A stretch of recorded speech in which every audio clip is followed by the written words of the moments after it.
Panorama Bíblico, Esqueleto del Antiguo y Nuevo Testamento, clase 41. Bienvenidos, el día de hoy comenzaremos con la clase de Panorama Bíblico número 41. El día de hoy sería la última clase de esta materia. Y en realidad me da un poco de tristeza decir que es la última clase, pero al mismo tiempo agradezco a Dios por darnos la oportunidad de poder estudiar juntos todo este tiempo. Y lo hemos hecho durante 40 clases. Y también quiero agradecer a cada uno de ustedes por su esfuerzo. El día de hoy vamos a continuar entonces con la clase 41, pero al mismo tiempo vamos a repasar un poco todo lo que hemos estudiado hasta ahora, cuáles fueron los puntos más importantes que hemos tratado, especialmente aquello que quisimos memorizar y recordar, como por ejemplo diapositivas importantes o algunas fotos. Siendo así, terminaremos esta clase. Acuérdense bien de los cambios básicos que hemos visto que hubo a lo largo de la historia. Ya lo hemos visto en las primeras clases. Y en este punto vamos a tratar de recordar esta diapositiva. En el año 2000 a.C., Abraham, a mediados de la Edad de Bronce, 1500 a.C., es decir, 500 años después, hay que recordar a Josué, a fines de la Era de Bronce. 500 años más tarde, en el año 1000 a.C., tenemos que recordar a David, que pertenece a la Edad de Hierro. Sería muy bueno poder recordar hasta este punto. 500 años más tarde vendría Daniel. Daniel habría sido llevado cautivo a Babilonia. Y 500 años más tarde en el tiempo, en el año 0, vendría Jesús. Entonces vamos a repasar Abraham, David, Josué, Daniel y Jesús. Una vez más, 2000 a.C., Abraham, 1500 a.C., Josué, 1000 a.C., David, 500 a.C., Daniel, 0, Jesús. Una vez más, Abraham, Josué, David, Daniel y Jesús. Ahora bien, hablamos que existió un intervalo de 500 años entre uno y otro. Y en cada intervalo dijimos que ocurrieron acontecimientos muy importantes, que duraron 400 años. Entre Abraham y Josué, 400 años de esclavitud. Entre Josué y David, 400 años de jueces. Recordemos que Josué fue el primer juez del pueblo de Israel. Y que en la última etapa del tiempo de los jueces, el pueblo de Israel pediría un rey. Y es así como fue levantado Saúl. Y después de Saúl vino David. Y después de David, Salomón. Y recordemos que fueron 120 años del Reino Unido. Pero también el Reino Unido fue dividido. Y hubo un tiempo en el cual se le conoce como tiempo de reino dividido. Y es así como el Reino del Norte cayó 136 años antes que el Reino del Sur. Entonces podemos decir que más o menos fueron unos 400 años de reyes. Esto está entre David y Daniel.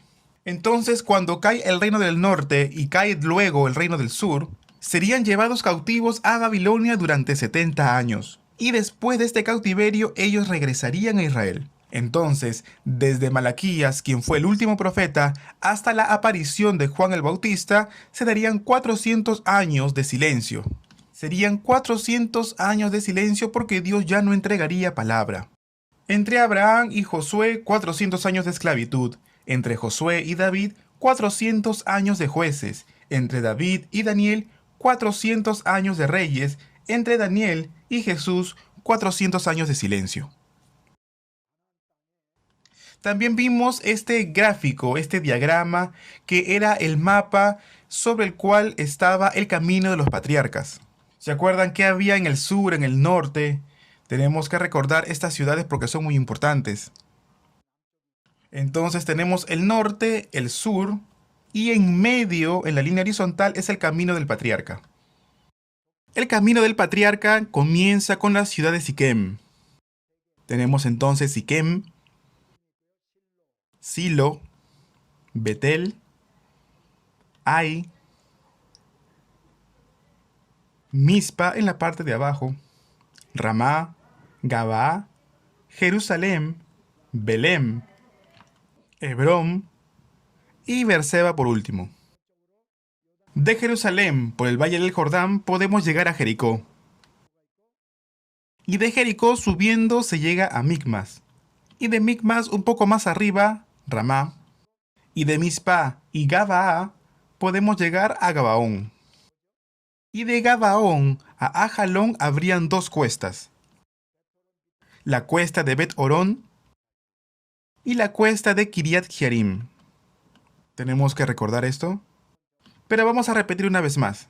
Siquem, Silo, Ai, Betel, Mizpa, Ramá, Gabaa, Jerusalén, Belem, Hebrón y Berseba.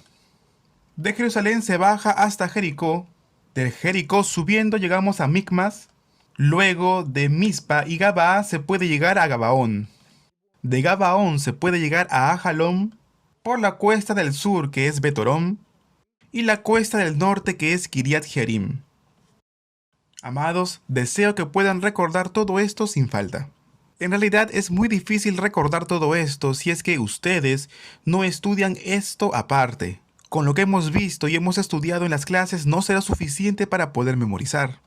Para que todo esto sea suyo, tienen que repetirlo muchas veces. Traten de recordar qué ciudad viene antes y después. Y luego será muy llamativo estudiar la Biblia, especialmente cuando lean el Antiguo Testamento. Cuando estudien especialmente las historias del Antiguo Testamento, todo esto sonará mucho mejor y más colorido cuando se aprendan este mapa.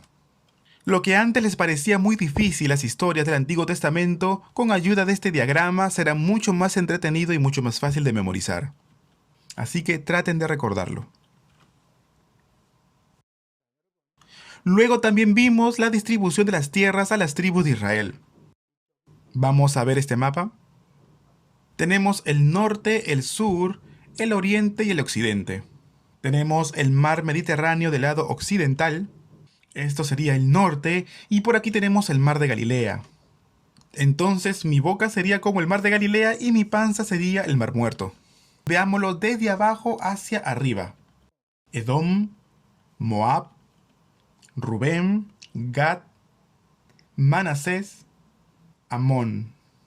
Una vez más, Edom, Moab, Rubén, Gad, Manasés y Amón. Luego el lado occidental del río Jordán, vamos a empezar desde Aser. Aser, Neftalí, Zabulón, Isaacar, Manasés. Manasés es bastante grande.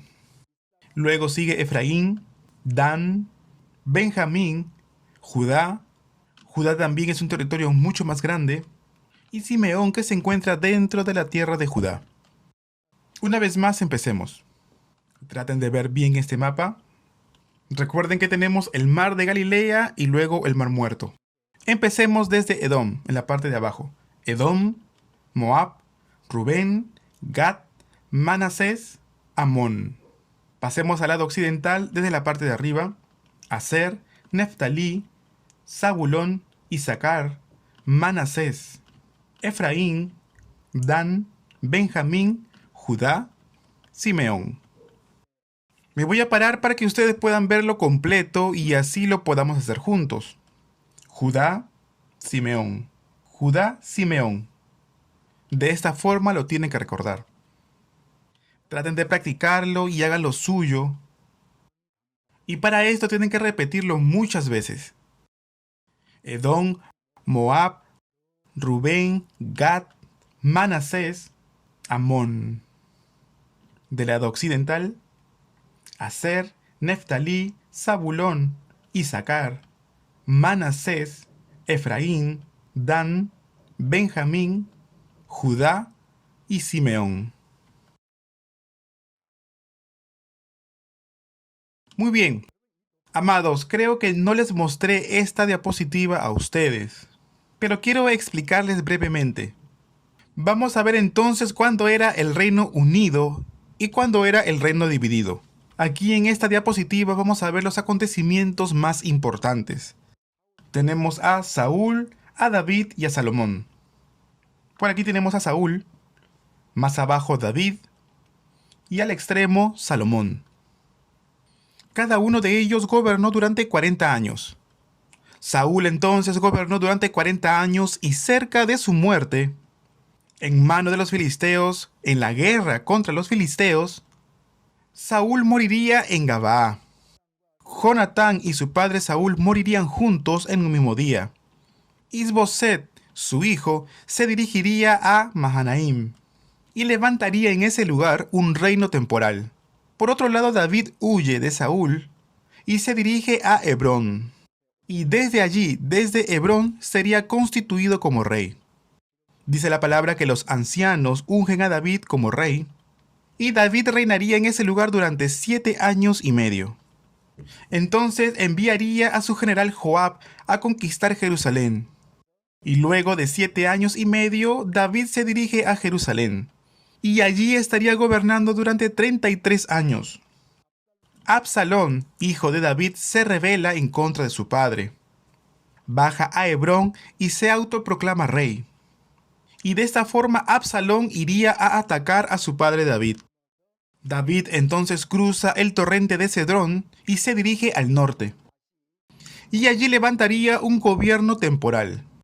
Entre los súbditos de David todavía se encontraba Joab. Vemos entonces que Joab mata a Absalón y el reino sería restaurado. David regresa a Jerusalén y en total gobernaría unos 33 años y medio en Jerusalén. Luego David muere y Salomón sería constituido como rey. Salomón gobernaría unos 40 años. Al principio de su reinado, Salomón era un rey humilde, pero después vemos que Salomón cayó en la soberbia, en la altivez, y luego Dios le dice que en los días de su hijo Roboam el reino sería dividido en dos.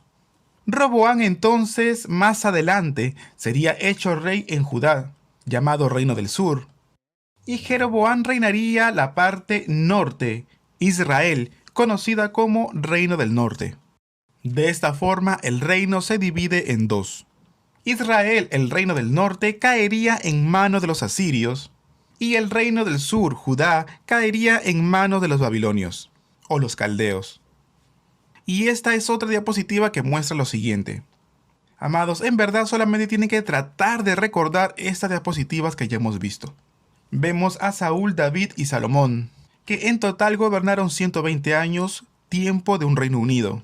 En los días de Jeroboam y Roboam el reino fue dividido en dos, llamado Israel, reino del norte, y Judá, reino del sur. En el tiempo del rey Oseas, Israel cae en manos de Asiria, en el año 722 a.C., y permanece el reino del sur, Judá, durante 136 años más, hasta que, en el año 586 a.C., caerían en manos de Nabucodonosor, rey de Babilonia, en el año 586 a.C.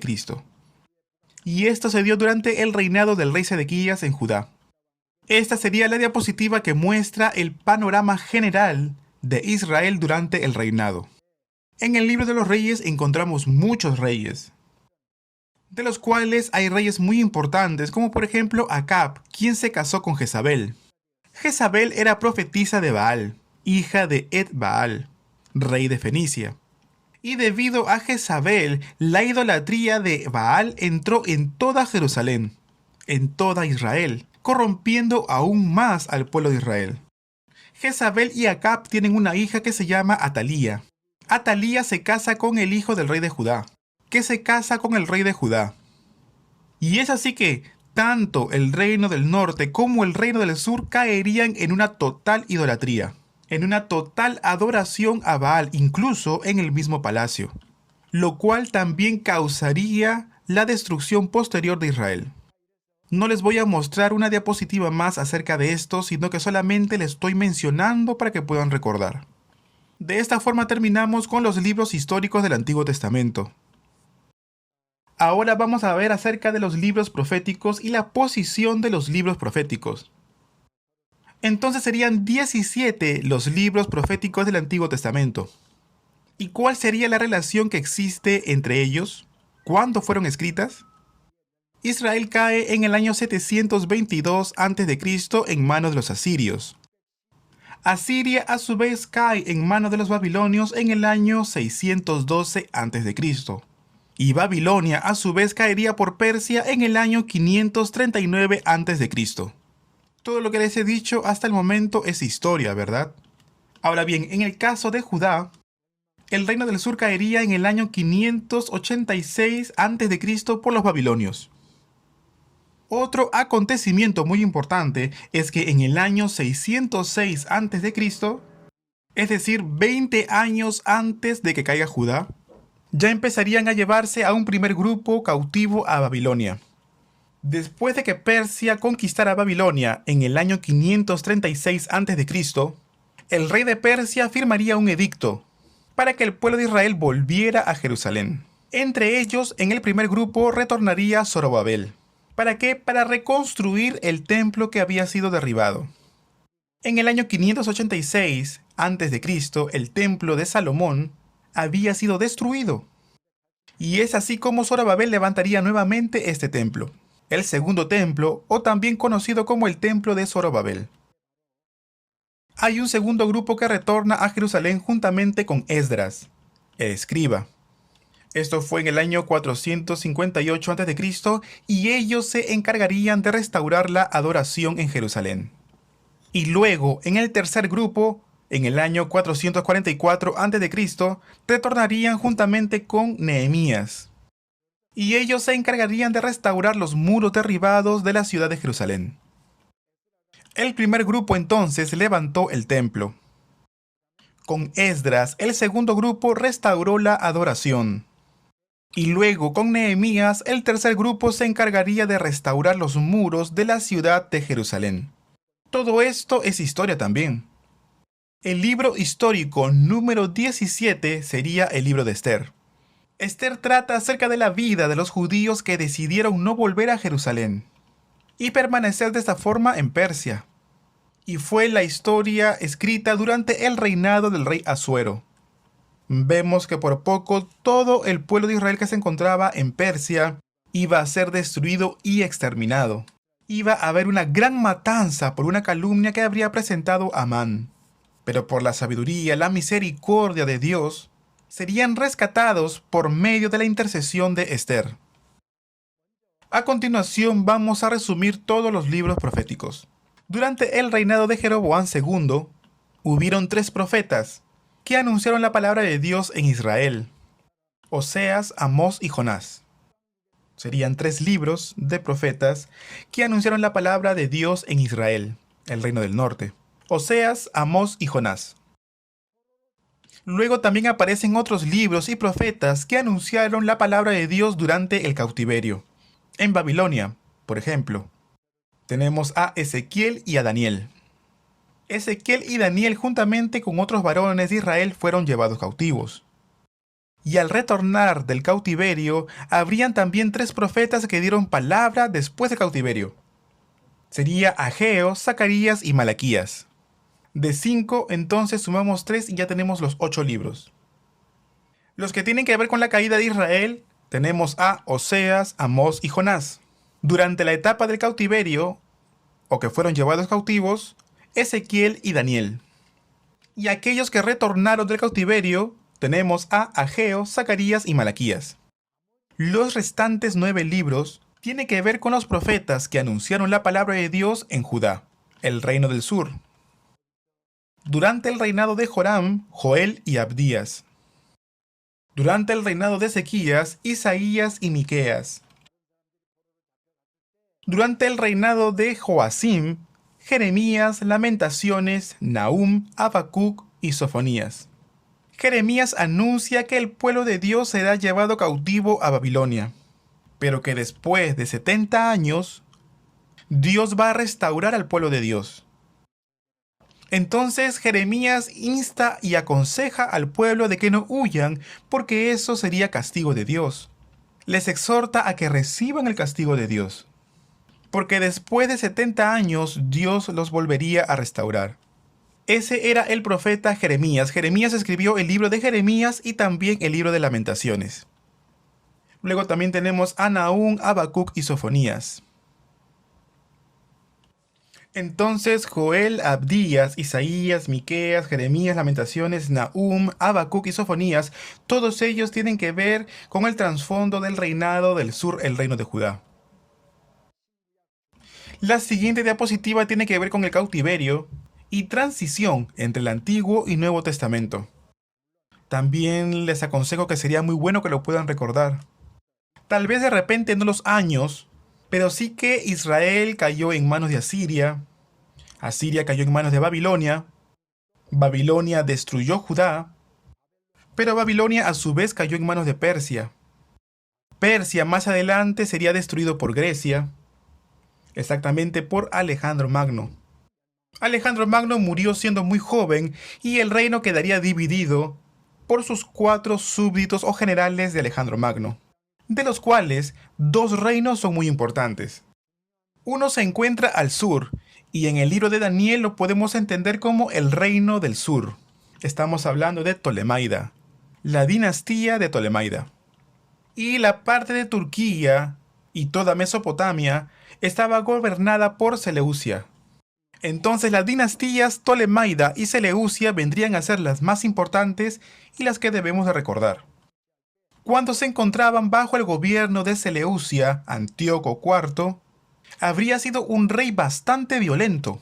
Es por eso que en el pueblo de Israel hubo una rebelión que vendrían a ser los macabeos. Es así como tuvieron éxito y se levantó después de ello el reino de los asmoneos o el gobierno de los asmoneos, que tiene que ver con la revolución de los macabeos. Este reinado asmoneo tuvo una duración de 100 años aproximadamente. Entonces se habla de 120 años de Reino Unido, luego estuvo dividido, y ya después, en el tiempo del reinado asmoneo, Israel se vuelve a unificar o se vuelve a unir. Pero hasta el día de hoy no existe esa unidad política en el pueblo de Israel. Ya en la última etapa del reinado asmoneo, el abuelo de Herodes sería constituido como gobernador de Idumea. Al final muere el abuelo, muere el padre, y Herodes huye a Egipto. Luego en Roma recibe el apoyo de los romanos para ser nombrado como gobernador sobre Israel. De esta forma Herodes se hizo rey sobre Israel. Y en los días de Herodes, Jesús en el año 4 nacería en Israel. Entonces en los días de Herodes nacería Jesús. El emperador en Roma era Augusto. Augusto mandaría a censar al pueblo. Por esta razón, José y María irían a Belén, a su tierra natal. Y allí nacería Jesús en Belén. Luego, más adelante vimos Lucas, Marcos, Mateo, Juan. Estuvimos viendo los 4 libros del Evangelio, de los cuales Lucas y Hechos fueron escritos por un solo autor, y pueden ser vistos como un solo libro. Y este trata acerca del nacimiento, la muerte, la resurrección y la ascensión de Jesús. Esto lo podemos ver en el libro de Lucas. Y podemos ver los 3 años y medio de ministerio público de Jesús. Cuando Jesús fue crucificado, el emperador de Roma era Tiberio, y el gobernador en Judea era Pilato. Después de esto pasamos al libro de los Hechos. En el capítulo número 2 del libro de los Hechos, vemos a los 120 discípulos de Jesús que estaban orando unánimes y juntos en el Pentecostés, y de esta forma ellos reciben al Espíritu Santo. Son bautizados por el Espíritu Santo y comenzaron a predicar el Evangelio de Jesucristo con denuedo. Predicaron el Evangelio y de esta forma se levanta la iglesia de Jesucristo y comienza por Jerusalén. Más adelante, en el capítulo 9 del libro de Hechos, podemos ver la conversión de Saulo, y de esta forma Pablo sería constituido como apóstol para los gentiles. Ahí también podemos ver el primer, segundo y tercer viaje misionero de Pablo. Luego es encarcelado en Jerusalén, llevado a Roma, permanece 2 años en prisión domiciliaria, y vemos que el último capítulo del libro de Hechos es el capítulo número 28. Y el capítulo 28 dice que por 2 años estuvo el apóstol Pablo en una casa alquilada, y él podía predicar el Evangelio con libertad a todos aquellos que venían a verle. No lo dice el libro de los Hechos, pero el apóstol Pablo habría estado unos 4 años trabajando y predicando el Evangelio con libertad, y habría escrito las cartas pastorales justamente en esta etapa de 4 años. Después, durante el reinado del emperador Nerón, Pablo habría estado encarcelado por segunda vez, esta vez en la cárcel de Mamartina. en una cárcel subterránea, y quedó ahí hasta sufrir martirio. Pero antes de fallecer, Pablo escribió Segunda de Timoteo. Vamos a ver entonces el primer viaje misionero de Pablo. Esto es Antioquía de Siria. Partiría con Bernabé de ese lugar, de Antioquía. Se dirige a Chipre, pasando por Salamina, Pafos. Tomaría a Marcos ahí en Chipre, quien era sobrino de Bernabé, para hacerlo de esta forma partícipe de la obra misionera. Juntos zarparon hasta Perge. Marcos entonces en Perge se regresa a Chipre, a su casa, y continúan el viaje solos Pablo y Bernabé. Llegarían a Antioquía, Iconio, Listra y Derbe, para de esta forma regresar. En realidad este fue el primer viaje misionero de Pablo. Pero toda esta zona es la región de Galacia. Después de recorrer la zona de Galacia, Pablo escribe epístolas para tratar justamente el tema de la circuncisión. Y aparece el libro de los Gálatas. El libro de los Gálatas aparece después de su primer viaje misionero, porque habían llegado de Jerusalén, de Judea, judíos que hacían énfasis que era necesaria la circuncisión para poder recibir la salvación. Toda esta doctrina produjo confusión en muchos. Incluso había una disputa entre aquellos que decían que era necesario circuncidarse y otros que decían que no era necesario. Era tanta la disputa que tanto Pablo como Bernabé fueron enviados al concilio en Jerusalén para poder tratar juntos acerca de este tema. En aquel tiempo Santiago era el obispo en Jerusalén y él dijo que había que abstenerse de lo sacrificado a los ídolos, de la sangre de ahogados, de la fornicación, y dijo que si de las cuales cosas se guardaren, bien harán. En otras palabras, la circuncisión no sería condición para la salvación. Si decimos que Gálatas habría sido después del concilio en Jerusalén, entonces tendríamos que decir que Pablo tuvo que haber incluido en su epístola toda esta situación del concilio en Jerusalén. Pero dada su omisión en Gálatas acerca de este hecho, podemos decir que Gálatas fue escrito antes de participar en el concilio en Jerusalén. Veremos entonces el segundo viaje misionero de Pablo. Pablo y Bernabé se dividen. Bernabé toma a Marcos y se dirige a Chipre.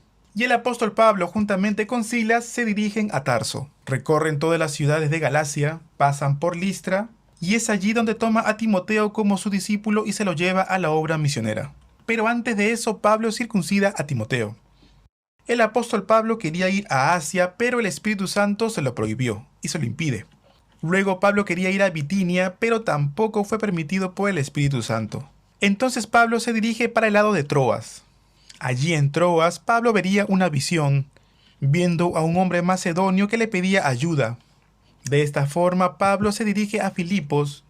Allí le predicó el evangelio a Lidia. Y es allí en Filipo, juntamente con Lidia, donde se levanta una iglesia, la primera iglesia de Europa. Luego se va a Tesalónica, a Berea, a Atenas. Y en Corinto, Pablo permanecería 18 meses. Allí edificaría la iglesia con la palabra de Dios. Y es desde aquí, desde Corintio, donde Pablo escribiría primera y segunda de Tesalonicenses. Luego pasaría por Cencrea y de esta forma volvió. Toma a Priscila y Aquila y los deja en Éfeso, para que se dediquen y edifiquen la iglesia en ese lugar. Y de esta forma regresaría a Antioquía, el lugar de donde partió. Esto sería el segundo viaje misionero de Pablo. Luego, el tercer viaje misionero de Pablo sería de esta forma. Pablo estaría en Éfeso. Él estaría allí enseñando por 3 años, hasta que Demetrio, el platero, que se lucraba haciendo pequeños templos de Diana, esto los vendía, él comenzó a provocar una gran revuelta en todo el pueblo. Y de esta forma Pablo se ve obligado a salir repentinamente de Éfeso después de haber estado 3 años y parte a Troas. Y la palabra de Dios dice que aunque allí en Troas se le abrió las puertas del evangelio, Pablo no tenía paz, porque él no había visto a Tito. De esta forma Pablo parte de Troas y se dirige a Macedonia y allí se encuentra con Tito. Y allí en Macedonia es donde escribe Segunda de Corintios. Omití decir algo. Cuando Pablo se encontraba en Éfeso, él escribió Primera de Corintios. Y ya cuando llegó a Macedonia, escribió Segunda de Corintios. Luego bajó a Corinto y estuvo 3 meses trabajando en la obra en aquel lugar. Y es allí, en Corinto, donde Pablo escribiría Romanos.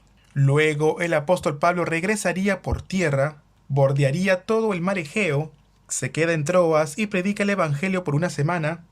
Pablo entonces predicaría el Evangelio hasta tarde en Troas, luego de Troas regresa hasta Aso y de Aso zarpa en nave hasta Mileto.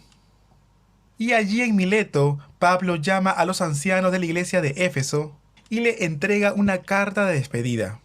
Después de esto, Pablo regresaría a Cesarea. En Cesarea recibiría la profecía de las hijas de Felipe.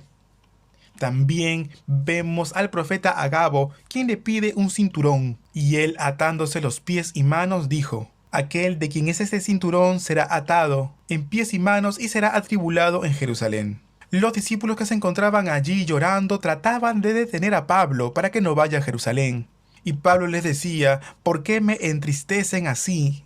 No solamente estoy dispuesto a que me aten, sino a dar mi vida por causa de Cristo. Y de esta forma, de nuevo, Pablo se dirigiría a Jerusalén. Allí en Jerusalén Pablo sería encarcelado. El tribuno que está ahí ve al apóstol Pablo y de esta forma lo lleva a Cesarea. Lo encarcela allí en Cesarea y permanecería unos 2 años allí en la cárcel. En aquella época el gobernador romano era Félix. Se retira el gobernador Félix del gobierno y en su lugar viene Festo. Pero Félix sabía muy bien que el apóstol Pablo era inocente. Pero para ganar el favor de los judíos, no libera a Pablo, sino que lo dejaría a cargo de Festo, quien era el nuevo gobernador. De esta forma, el apóstol Pablo sería interrogado por el gobernador, y él le dijo: yo apelo al César. Y de esta forma Pablo sería llevado a Roma. Y allí en Roma habrían 4 epístolas escritas por Pablo, que vendrían a ser las epístolas carcelarias. Efesios, Colosenses, Filemón y Filipenses serían las epístolas carcelarias de Pablo. Estas fueron escritas durante sus 2 años de prisión domiciliaria en Roma. Después de esto, Pablo recuperaría su libertad y lo haría durante 4 años. Allí, en ese tiempo de libertad, escribiría Tito y Primera de Timoteo. Primera de Timoteo fue escrita para Timoteo, quien se encontraba pastoreando en Éfeso. Y Tito fue escrita y dirigida a Tito, quien era un joven ministro de la palabra, quien pastoreaba en Creta. El contenido de las cartas era cómo pastorear, cómo levantar ancianos, cómo levantar oficiales dentro de la iglesia, cómo evitar que los falsos maestros enseñasen la palabra. Si bien Tito y Timoteo eran jóvenes, ellos debían de dedicarse al ministerio con autoridad. Estas 2 son conocidas como las epístolas pastorales. Ahora bien, hay una epístola más que escribiría al final, que bajo el imperio del gobernador Nerón sería encarcelado nuevamente, y allí escribiría la última epístola pastoral, que es Segunda de Timoteo. Esta segunda carta a Timoteo sería dirigida a Timoteo, quien se encontraba todavía pastoreando en Éfeso. En esta carta Pablo le pide que venga pronto a verle, pero antes le pide que traiga con él su capote, que lo había dejado en Troas. También le pide que le traiga los libros, especialmente los pergaminos. Y también Pablo le pide a Timoteo que traiga a Marcos, porque él le era útil en el ministerio. Es el mismo Marcos que desistió de acompañar a Pablo en el primer viaje misionero, y que incluso en el segundo viaje misionero hubo disputa entre Pablo y Bernabé por causa de Marcos. Cuando Pablo estuvo preso por primera vez en Roma, Marcos le acompañaba sirviéndole al apóstol Pablo. Y podemos ver que terminó siendo Marcos un gran consiervo para el apóstol Pablo. Es por eso que justo antes de sufrir martirio, le pide a Timoteo que traigan a Marcos, porque le es de gran ayuda para el ministerio. Vamos a ver entonces las epístolas y en qué orden fueron escritas. La primera epístola de Pablo fue escrita después del primer viaje misionero, antes del segundo viaje misionero, y fue el libro de Gálatas. Durante el segundo viaje misionero, primera y segunda de Tesalonicenses fue escrita en Corinto. La cuarta epístola fue Primera de Corintios y fue escrita durante el tercer viaje misionero del apóstol Pablo, en Éfeso. La quinta epístola fue escrita en Macedonia y fue Segunda de Corintios. La sexta epístola fue Romanos y el apóstol Pablo la escribió estando en Corinto. Entonces, en todo esto tenemos el primer, segundo y tercer viaje misionero. En total, fueron 6 epístolas que él escribió durante sus viajes misioneros. Luego Pablo sería encarcelado y durante su prisión en Roma, él escribiría Efesios, Filipenses, Colosenses y Filemón. Son conocidas como las epístolas carcelarias. Luego de esto, Pablo recuperaría su libertad y en ese lapso de 4 años de libertad, escribió Tito y Primera de Timoteo. Primera de Timoteo dirigida a Timoteo que se encontraba en Éfeso y Tito que se encontraba pastoreando en Creta. Pablo sería encarcelado por segunda vez en Roma y antes de sufrir martirio, Pablo escribiría la última epístola pastoral, que es Segunda de Timoteo. Estas son las epístolas paulinas, pero en cuanto a las epístolas generales, la primera fue Santiago, después sería Primera y Segunda de Pedro, y luego de que Pablo sufriera martirio, se escribirían Primera, Segunda, Tercera de Juan, Judas y Hebreos. Algunos dicen que Hebreos fue escrita por Pablo, pero otros dicen que fue una persona anónima. Yo creo que es más correcto hablar de un autor anónimo. Considerando varios datos paralelos, yo creo que fue y es mejor pensar que fue un autor anónimo. Apocalipsis sería el último libro de la Biblia en ser escrito. En realidad Apocalipsis no es considerada como una epístola del todo. Apocalipsis pertenece a la categoría de un libro profético, pero igual incluye el mensaje a las 7 iglesias. Apocalipsis habría sido escrita por Juan en Patmos cuando él se encontraba desterrado, en el año 90 después de Cristo aproximadamente. Ahora bien, vamos a hablar un poco acerca de los últimos tiempos descritos en Apocalipsis. Existen varias teorías acerca de esto, pero yo quiero repasarlas con ustedes. La teoría pretribulacionista sostiene que cuando suenen las trompetas del arcángel, los que están vivos van a ser arrebatados, cuando el Señor vuelva. Esta teoría sostiene que todas aquellas historias que aparecen en Apocalipsis era futura para el apóstol Juan, pero para nosotros también serían futuras. Considera esta teoría que la tribulación vendrá, pero que todavía no se ha dado, sino que se dará todo esto en el futuro. Es por eso que se habla de un futurismo. Y en especial hacen una interpretación literal del libro de Apocalipsis, a menos que se indique lo contrario y sea una interpretación simbólica.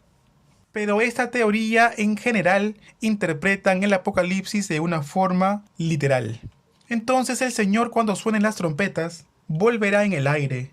Aquellos que murieron en el Señor resucitarán y luego los que se encuentran vivos serán arrebatados. Aquí en la tierra ya no habrán personas creyentes. Habrán 7 años de tribulación para los incrédulos. Entonces, ¿qué ocurrirán en esos 7 años de tribulación? Bueno, en la Biblia están descritas como las copas de ira, los 7 sellos de ira, las 7 trompetas de ira. Pero durante todo este tiempo de tribulación habrán personas que sufrirán martirio. Muchos del pueblo de Israel van a convertirse en este tiempo. Se habla de los 144,000 judíos que se van a convertir. Mientras que en el cielo se darán los 7 años de la cena de las bodas. Después de esto volveremos a la tierra juntamente con el Señor para comenzar de esta forma el reino milenial. Y todos aquellos que sufrieron martirio durante los 7 años de tribulación serían resucitados para reinar juntamente con Cristo. Satanás entonces va a ser atado por un ángel, sería encarcelado en el abismo. De esta forma no habrá maldad durante el reino milenial.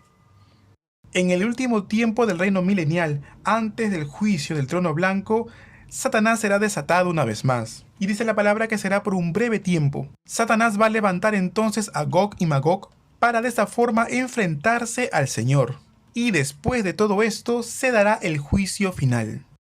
Todos los incrédulos también resucitarán, todos aquellos que no creyeron en Jesús. Y como no serán hallados en el libro de la vida, ellos serán enviados al lago de fuego eterno. Y esta vendría a ser la segunda muerte que describe la Biblia. Bienaventurados aquellos que no sufren la segunda muerte. Nosotros, aquellos quienes hemos creído en Cristo Jesús, no vamos a sufrir la segunda muerte.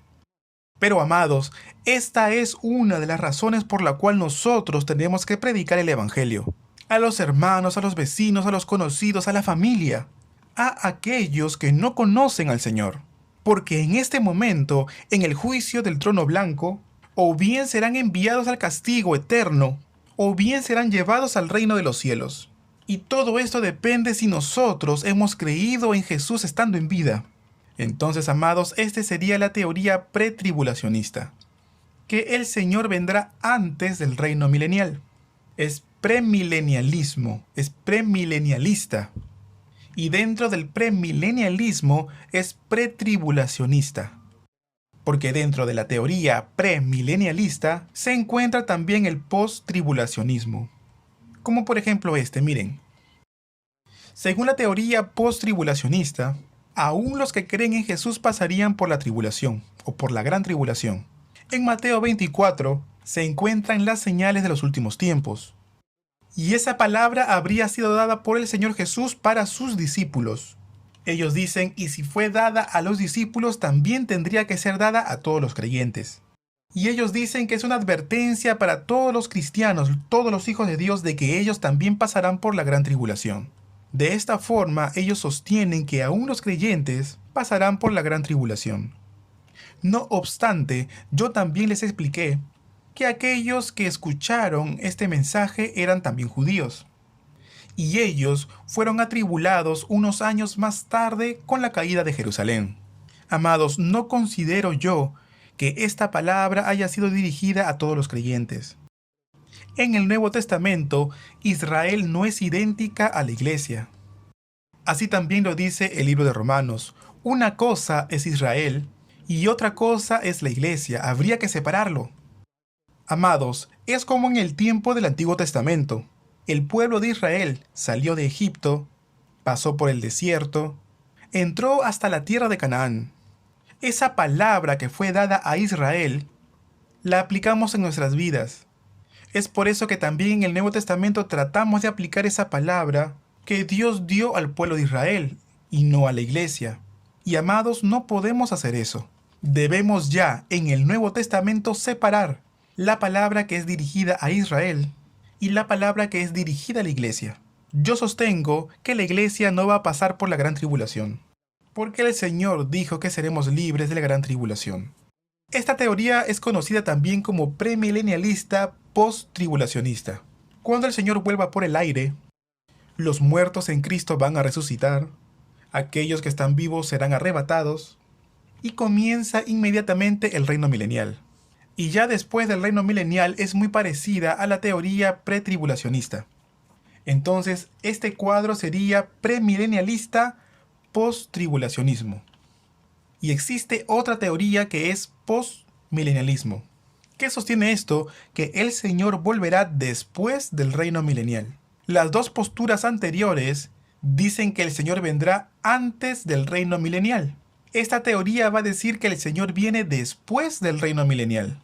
El Señor Jesús, después de su muerte y de su ascensión a los cielos, ellos dicen que desde ese momento ya comenzó el reino milenial, porque es el Señor quien está reinando en este mundo. Y dicen que ya estamos viviendo el reino de Dios. Y por esa razón ya estamos viviendo el reino milenial. Ellos dicen que el reino milenial no se refiere a 1000 años, sino que esta cantidad no es un número, sino algo simbólico. Y terminaría con la segunda venida del Señor.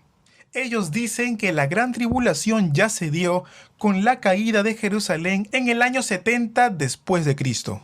Entonces ellos sostienen que el libro de Apocalipsis no fue escrita en el año 90 después de Cristo, sino que fue escrita aproximadamente en el año 60 o 68 después de Cristo, antes de la caída de Jerusalén. Para Juan, la tribulación sería futura, pero ellos dicen que para nosotros, la tribulación vendría a ser el pasado, y que se habría cumplido con la destrucción de Jerusalén en el año 70 después de Cristo. Los que sostienen esta teoría dicen, si nosotros predicamos el Evangelio, el mundo cada vez será mejor. Y cuando todo el mundo sea bueno, esta tierra se va a transformar en el reino de los cielos. Y de esa forma el Señor volverá aquí en la tierra. Y los que son muertos en Jesús van a resucitar. Los que no creen también van a resucitar. Luego los que no creyeron serán echados al castigo eterno, y aquellos que creyeron serán llevados al reino de los cielos. Este concepto es la teoría del postmilenialismo. Amados, podemos decir nosotros que después de 1000 años, claro que ahora nosotros estamos predicando el Evangelio. Ahora bien, cada vez que nosotros predicamos, ¿la maldad se multiplica o la bondad se multiplica? ¿No se dan cuenta que cada vez el mundo empeora más? Se vuelve más corrupto. Entonces, hablar de que el mundo será cada vez mejor, esto es una perspectiva evolucionista. Nosotros sabemos muy bien que aunque pasen miles de años, el mundo será cada vez más perverso. Después de esta teoría, también existe otra que es el amilenialismo. Ellos dicen que debemos de interpretar simbólicamente el libro de Apocalipsis. No existe tal cosa como el reino milenial. Es por eso que son amilenialistas. Las 7 copas, los sellos de ira, las cuales habla el libro de Apocalipsis, ellos nos dicen que todo es una figura y nos da a entender de que al final la bondad vencerá a la maldad. En otras palabras nos dicen que Apocalipsis tan solamente son simbologías, que nos enseña esto, que al final la bondad vencerá a la maldad. Y que la bondad y la maldad están en una lucha continua y constante. Y que de manera metafórica Apocalipsis describe esto con los juicios. Pero sí, en el juicio final vendrá el Señor, y los que creyeron en Jesús entrarán al reino de los cielos, y los incrédulos serán enviados al lago de fuego. En esta foto podemos ver la prisión Mamertina. Ya les había mostrado esta foto, ¿verdad? Esta es una cárcel subterránea. Aquí en esta cárcel habría estado Pablo. Luego habría sido llevado aquí y habría estado por un tiempo en la cárcel. Ahí pueden ver unas escaleras. Esta escalera es llamada como la escalera al reino de los cielos, porque el apóstol Pablo habría subido y bajado estas escaleras para sufrir martirio. Es por eso que son recordadas y llamadas como escaleras al reino de los cielos. Dentro de la prisión se ve así. Pablo habría estado en este lugar un poco de tiempo antes de ser decapitado. Entonces de aquel lugar habría sido llevado hasta esta parte. Habría bajado las escaleras, habría caminado por ese camino, por ese corredor, y se habría dirigido a donde está ese edificio al fondo. Y en ese lugar, Pablo habría sido decapitado. Obviamente, este edificio fue levantado tiempo después para conmemorar el martirio del apóstol Pablo. Por ese camino habría cruzado para ser llevado hasta ese lugar. Este es el camino que se conservó durante la época del Imperio Romano, en donde Pablo habría pasado para poder ser decapitado. Entonces está resguardado para preservarlo. Aquí en este letrero dice la iglesia que conmemora el sacrificio o el martirio de Pablo. Esto que está aquí es una columna. ¿Qué columna será esta? Aquí habría sido decapitado Pablo.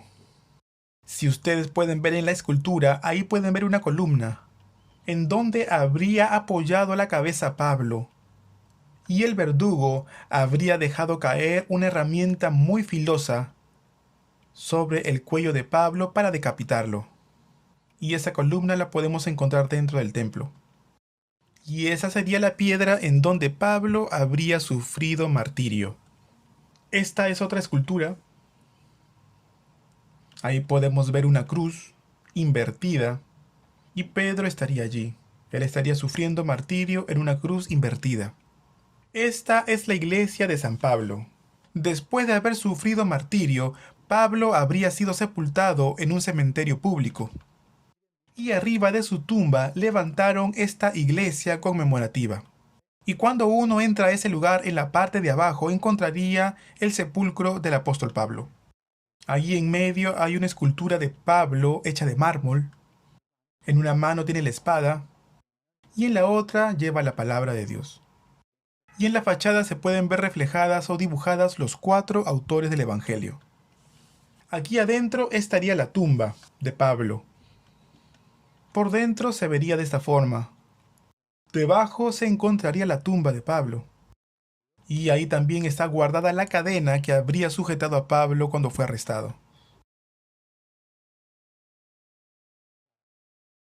Amados seminaristas, amados hermanos, muchas gracias por su esfuerzo. De esta forma terminamos con la clase 41, la última clase. Pero antes de terminar me gustaría leer juntamente con ustedes Segunda de Timoteo, en Segunda de Timoteo capítulo 4, las últimas palabras del apóstol Pablo dirigidas a Timoteo. Y de esta forma terminar con panorama bíblico. Porque yo ya estoy para ser sacrificado, y el tiempo de mi partida está cercano. He peleado la buena batalla, he acabado la carrera, he guardado la fe. Por lo demás, me está guardada la corona de justicia, la cual me dará el Señor, juez justo, en aquel día, y no solo a mí, sino también a todos los que aman su venida. Segunda de Timoteo capítulo 4 del verso 6 al verso 8. Amados, muchas gracias por haberme acompañado hasta la clase 41. Fueron más o menos 35 horas de clase, en los cuales hemos podido ver juntos los 66 libros de la Biblia. Es imposible ver todas las escrituras, pero el propósito de esta materia es de que ustedes puedan tomar una óptica general de toda la Biblia, que puedan tener una comprensión general de toda la Biblia. Estudiamos y vimos juntos también mucho acerca de la geografía bíblica, esperando de que ustedes también puedan haber aprendido un poco más acerca de la materia. De esta forma estamos terminando con la clase 41. Como ustedes ya conocen el panorama bíblico, ustedes ya pueden comenzar a leer el libro de Génesis y de esta forma ir añadiendo su propio conocimiento. Al terminar esta clase, les comento que tengo el deseo de seguir investigando la Biblia, buscando información que pueda servir de ayuda para una mejor comprensión de las Escrituras. Así que les pido mucho de sus expectativas. Muchas gracias por haberse esforzado en estas 41 clases. Les respeto mucho. Y si es que hay alguna pregunta que me quieran hacer, pueden dejar comentarios. O de lo contrario, aquí tienen mi correo electrónico, bible.abcd@yahoo.com. Me pueden mandar un correo y trataré de mandarle la respuesta. Hasta el día de hoy han estudiado con mucho fervor. Si necesitan algún mapa, también me pueden solicitar por correo electrónico. Y aquellos que están en Estados Unidos, yo tengo algunos libros que son mapas del PRISM que me gustaría mandarles. Aquellos que están en Corea también pueden hacérmelo saber por correo electrónico. Y si tuviera la posibilidad y pueda ir a Corea, trataré de llevar algunos ejemplares y de esa forma hacerles llegar a cada uno de ustedes. Así es que les pido que se puedan comunicar conmigo. Deseo que puedan tener éxito en su vida de fe y también que tengan victoria en Cristo Jesús. Y sobre todo, que puedan evangelizar a muchos y de esta forma dar muchos frutos. Me despido entonces de ustedes y de las clases de panorama bíblico y quizá podamos volver a vernos con otra clase.